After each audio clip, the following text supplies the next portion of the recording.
Olá amigos, graça e paz, bem-vindos ao ensino, ao progresso da fé. Pergunto a você, como ter fé nos dias de hoje? Como ter fé se não sabemos a certeza do que ouvimos, se é sério ou é brincadeira, ou estamos fazendo certo? O que você tem aprendido no seu progresso, no seu tempo de ministério, na sua igreja? O que você tem ouvido nos dias de hoje? O que tem te fortalecido? Então vamos aí começar a ouvir a palavra que está registrada no livro de Hebreus. Paulo, é para ser Paulo que escreveu esse livro, falando aos hebreus. Então diz assim, ao ensino na fé. Hebreus capítulo 6, versículo 1 diz assim: Por isso, pondo de parte os princípios elementares da doutrina de Cristo, nos levar para o que é perfeito, e não lançando de novo a base do arrependimento de obras mortas e da fé em Deus. Então veja bem, o que ele quer dizer com isso? Por isso, pondo de parte os princípios elementares. O que são os princípios elementares de Cristo? Começamos agora a entender uma coisa. Que evangelho você tem ouvido até dia de hoje? Você tem ouvido o evangelho que é para os judeus ou que é para os gentios? Evangelho para o judeu era o evangelho que era para os hebreus, para o povo de Israel, para aquele povo escolhido. Então, o evangelho que era sido falado era até a chegada de Jesus Cristo, a lei que foi dada a Moisés. Os da graça, os gentios, somos nós, depois da morte de Cristo. Então, presta atenção que o evangelho dado aos judeus era para seguir aquela doutrina, era para seguir aquele ensino. Os livros de Gênesis até Mateus. Ali era o fundamento, os princípios da lei de Deus. Mas aqui o apóstolo Paulo falando para nós que somos da graça de Deus, nós que fomos separados, fomos escolhidos por Deus desde antes da fundação do mundo, porque não deu tempo de nós aceitar a Jesus, não deu tempo de nós aceitar os nossos erros, porque nós nascemos já debaixo da graça de Deus. Nós já nascemos depois da morte de Jesus. Então ele morreu pelos nossos pecados. Ele morreu para nos salvar. Ele veio para salvar aqueles que estavam perdidos, aqueles da lei. Mas eles não aceitavam, o povo judeu não aceitava o ensino de Jesus. Então, depois da morte de Jesus, ninguém fala do Evangelho. Ninguém fala. A Bíblia inteira. Ninguém fala. O único quem fala é o apóstolo Paulo. O apóstolo Paulo que foi escolhido. Foi separado dentre os apóstolos de Jesus. Então, ele foi o apóstolo escolhido. Então ele fala, depois da morte de Jesus, como é que o povo deveria de andar. O povo não deveria de andar naqueles ensinos de Moisés, daquela lei judaica. Então, nos dias de hoje, estão aplicando um outro evangelho. Um evangelho da circuncisão. Um evangelho de obras. Um evangelho que tem que fazer para ser salvo. Um evangelho que tem que pagar um preço. Esquecendo que Jesus já pagou um alto preço na cruz. Gálatas capítulo 6, versículo 20, diz assim que nós fomos comprados por bom preço. Nós não somos de nós mesmos e nós não podemos fazer nada por nós. Porque isso é um dom de Deus. Então é só nós crer. É pela fé que somos salvos. Não é pelo batismo nas águas que somos salvos. É pela fé que somos salvos. Nós cremos, se arrependemos das obras mortas e somos salvos pela graça. Então o apóstolo Paulo dizendo assim, Por isso, pondo de parte os princípios elementares da doutrina de Cristo, deixemo-nos levar para o que é perfeito, e não lançando de novo na base do arrependimento de obras mortas e da fé em Deus, e ensino de batismo e de imposição das mãos, ressurreição dos mortos, juízo eterno. Isso nós faremos se Deus permitir. Então, se nós prosseguir na fé, no arrependimento, nós sabendo que nós fizemos isso, e se arrependemos, e confessamos que nós cremos em Cristo, que nós cremos na morte dele, que ele morreu para nos salvar, somos salvos gratuitamente, sem mesmo nós ter que se batizar nas águas, entrar no rio. Muitas igrejas se batizam na água, no rio, água corrente, muitos na piscina, muitos só molham a mão e jogam água na cabeça da pessoa. Aqui a Bíblia diz que nós não temos que lançar de novo na base do arrependimento de obras mortas e da fé em Deus, como ensinos de batismo. Então veja bem, o ensino de batismo, nós do Novo Pacto, Novo Testamento, que começa entre Romanos até Hebreus, essas são a doutrina que Cristo deu ao apóstolo Paulo. Você vai entender o que ele quis dizer ao apóstolo Paulo. Então, quer dizer, não devemos de prosseguir nesse ensino novamente de obras mortas. O que quer dizer obras mortas? O ensino de batismo no dia de hoje ele não vale para nada. Na água, não vale para nada. Nós somos batizados na morte de Cristo. Nós recebemos o Espírito Santo quando nós ouvimos a palavra. Somos automaticamente batizados com o Espírito Santo por ouvir a palavra. Então os escolhidos de Deus, quando eles ouvem a palavra de Deus, eles são batizados pelo Espírito Santo, porque são ovelhas escolhidas.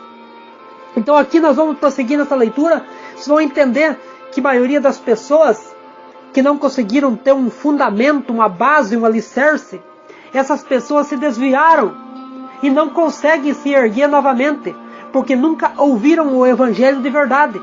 Ouviram o Evangelho que era para judeu, pessoa sendo gentil, pessoa depois da morte de Cristo, fazendo os mesmos rudimentos das obras mortas, levando o Evangelho da lei de Moisés, fazendo obras mortas que não agradam a Deus. Estou dizendo assim, ensino de batismo e da imposição de mãos. As pessoas gostam da imposição de mão do pastor, que o pastor ore na cabeça dele, unja com óleo, manda ele orar por um litrinho de água. Então são obras mortas que não edificam. Isso nós faremos se Deus permitir, na ressurreição, no juízo eterno. Se é pela fé que somos salvos, não é pela imposição de mãos e nem pelo batismo. Então diz assim, no versículo 4 diz assim, e os perigos espirituais, os perigos do falso ensino, diz assim, é impossível, pois aqueles que uma vez foram iluminados e provaram o dom celestial e se tornaram participantes do Espírito Santo e provaram a boa palavra de Deus e os poderes do mundo vindouro e caírem, sim, é impossível outra vez renová-los para o arrependimento, visto que estão crucificando novamente para si mesmo o Filho de Deus e expondo em vergonha. Então dá para você ver, as pessoas no dia de hoje eles se batizam na água, vão no rio, até no Rio Jordão, tem que ser o nome Rio Jordão, se batizar para dizer que o batismo é verdadeiro. Então, sem ter um conhecimento da palavra de Deus, muitas das vezes as pessoas são acolhidas pelo pastor, porque o pastor usa aquela doutrina da igreja. Na hora do culto ele chama as pessoas, quem quer aceitar Jesus, e a pessoa quer aceitar Jesus para ser salvo. E não entende nada do Evangelho, não ouviu o Evangelho, não teve arrependimento, são obras mortas. E aí a pessoa já vai se batizar. Entra para um engano.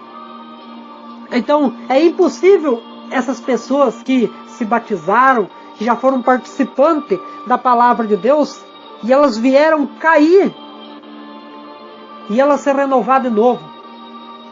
É impossível as pessoas que receberam o Evangelho de verdade fazer isso. Mas as que estão sendo enganadas, são edificadas por um Evangelho diferente, esse sim tem como renovar, Mas a pessoa que já ouviu o evangelho de verdade, ele vinha e cair, se desviar e não aceitar a verdade, então essas pessoas, é difícil essas pessoas se retornar a entender o evangelho. Porque eles estão expondo em vergonha, não creram naquilo que Jesus morreu lá na cruz para nos salvar, então precisam novamente ser rebatizadas de novo.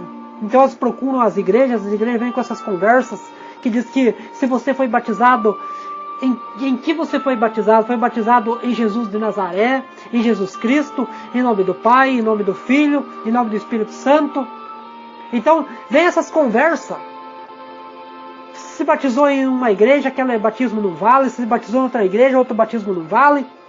A Bíblia diz que há um só batismo, um só Deus e uma só fé. Então, como que pode ter tanto batismo? Numa igreja é um batismo, numa doutrina é outra. Então são todas separadas. Nenhuma delas estão levando o ensino direto a Deus. São obras mortas. A igreja católica molha um pinguinho de água, joga na cabeça e diz que está batizado e ainda batiza a criança. A igreja evangélica, ela batiza pessoas adultas e molha na água e está tudo errado também. De vez de falarem a verdade, eles brincam com o evangelho. Estão expondo a vergonha o evangelho. Então é impossível essas pessoas elas se fortalecerem novamente, porque elas já passaram por um processo, ouvirem a palavra. Talvez você já viu as pessoas dizer: ah, mas eu sou batizado naquela igreja, eu tantos anos já tenho, eu sou evangélico, né? Eu fui batizado, fui feito isso, foi aquilo, mas a pessoa anda fazendo tudo errado. Por quê? Porque ela não teve no acompanhamento, ele não ouviu o evangelho de Deus. Então, ele ouviu aquilo que os pastores queriam. Ouviu o evangelho que era para os judeus. Aquele evangelho que era para aquelas pessoas que eram escolhidas por Deus. Mas aquelas pessoas não quiseram acolher esse evangelho. Então, Jesus precisou chamar o apóstolo Paulo e falar que já foi tudo consumado, está tudo certo.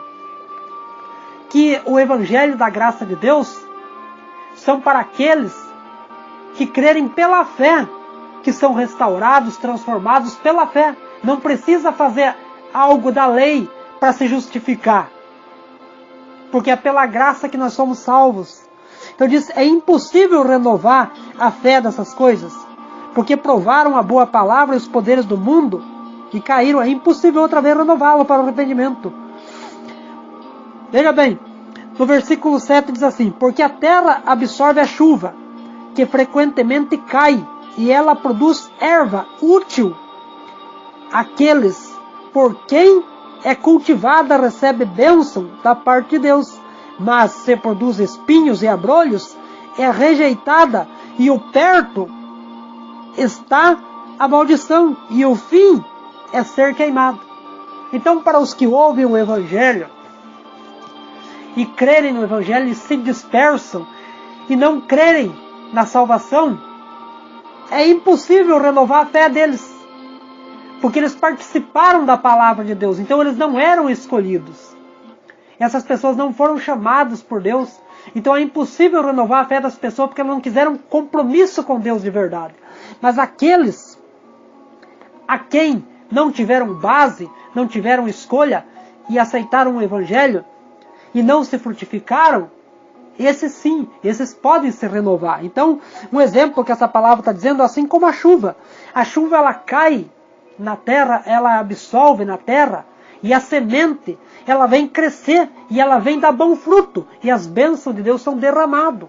Então os frutos são as bênçãos de Deus. As pessoas que acolheram o evangelho de verdade, receberam o evangelho, são como a chuva, a terra, que recebeu a chuva, e ela molhou a semente, e ela frutificou, e ela recebeu, e ela creu na salvação, e ela dá bom fruto. O exemplo dessa outra aqui: mas se produz espinhos e abrolhos, é rejeitada, e o fim está perto, e será queimada. São as pessoas que receberam o evangelho e não creram, porque foram ensinadas por um evangelho diferente, por um evangelho que tinha posição, era uma posição de lei, era doutrina de igreja. Então essas pessoas, é impossível renovar a fé delas. O apóstolo Paulo, continuando, diz assim: as coisas melhores e pertencentes à salvação, Quanto a vós outros, todavia, amados, estamos ensinando as coisas que são melhores e pertencentes à salvação, ainda que nós falamos dessa maneira. Porque Deus não é injusto para ficar esquecido do vosso trabalho e do vosso amor, que ainda vocês serviam. E serviste e ainda vocês servis aos santos. Quer dizer, aos santos, não aquelas imagens, aos santos que proclamaram o Evangelho. Vocês que serviram a desse ensino, o seu ensino não será esquecido. Tudo que você ouviu da palavra de Deus, você não será esquecido. Porque é para salvação. O Evangelho só é para salvação. O Evangelho não é para você adquirir bênçãos materiais. O Evangelho é para você ter a vida eterna, para você crer na vida eterna, para você viver uma vida em plena luz, em comunhão com Deus. Então as pessoas que procuram se engrandecer no Evangelho e querem ficar ricos, o Evangelho não é para isso de riqueza. O Evangelho é de riqueza espiritual, eterna, não material. Então se enganam, então procuram coisas materiais e vão enxergar que o Evangelho não produz coisas materiais, são coisas espirituais. Então elas caem, porque foram enganadas com o Evangelho de campanhas, com o Evangelho que produzia frutos carnais. E o perto desse está o fim para ser lançado e queimado. Então diz assim: desejamos, porém, que continue cada um de vós mostrando até o fim a mesma diligência, para que com plena certeza na esperança, para que não vos torneis indolentes, mas imitadores daqueles que pela fé e pela longanimidade herdaram as promessas. Então veja bem que nós temos os exemplos na Bíblia de muitos que pela fé receberam o Evangelho. A maioria das pessoas foram abençoadas, foram curadas pela fé, sem elas ter que fazer algo. Só procuraram a Jesus e pela fé eles foram curados. E as pessoas do dia de hoje procuram o Evangelho para estarem bem materiais na vida. Então o engano deles é de ouvirem um Evangelho carnal, um Evangelho material, um Evangelho que não leva à salvação, mas te traz preocupação na salvação espiritual. Então, Evangelho para salvação é aquele onde você ouve a palavra de Deus e você cresce espiritualmente. Você não deseja as coisas carnais, você não deseja as bênçãos materiais da terra, porque se você recebeu o Evangelho da salvação, automaticamente você será abençoado com as bênçãos de Deus, porque você creu no Evangelho. Então, isso é Evangelho para salvação. Mas nos dias de hoje, ninguém prega Evangelho de salvação, porque Evangelho de salvação não dá lucro, não dá bênção para a igreja. Então, as pessoas estão com sede e com fome do Evangelho, mas não conseguem ouvir, porque já são cansadas de ouvir pastores pregando no rádio, na televisão, enfim, em muitos e muitos lugares você vê isso, mas todos eles são voltados ao dinheiro, aos bens materiais, e as pessoas se prendem por causa disso, porque elas não querem um Evangelho que doe dinheiro. Entendeu? Então as pessoas mesmo, elas se prendem na bênção de Deus por causa que eles verem que o pastor pede dinheiro. Então elas não querem doar nada para não receberem nada. Alguns doam tudo o que têm para receberem e recebem as coisas carnais. Então são confundidos pelo Evangelho da salvação e acabam tropeçando na palavra de Deus e não conseguem entender que Cristo morreu para nos salvar, Cristo morreu para nos perdoar, Cristo morreu para nos dar a vida, e as pessoas continuam sendo enganadas. Então, graça e paz aos abençoados que ouviram essa ministração, e que o Evangelho da salvação possa alcançar a sua vida.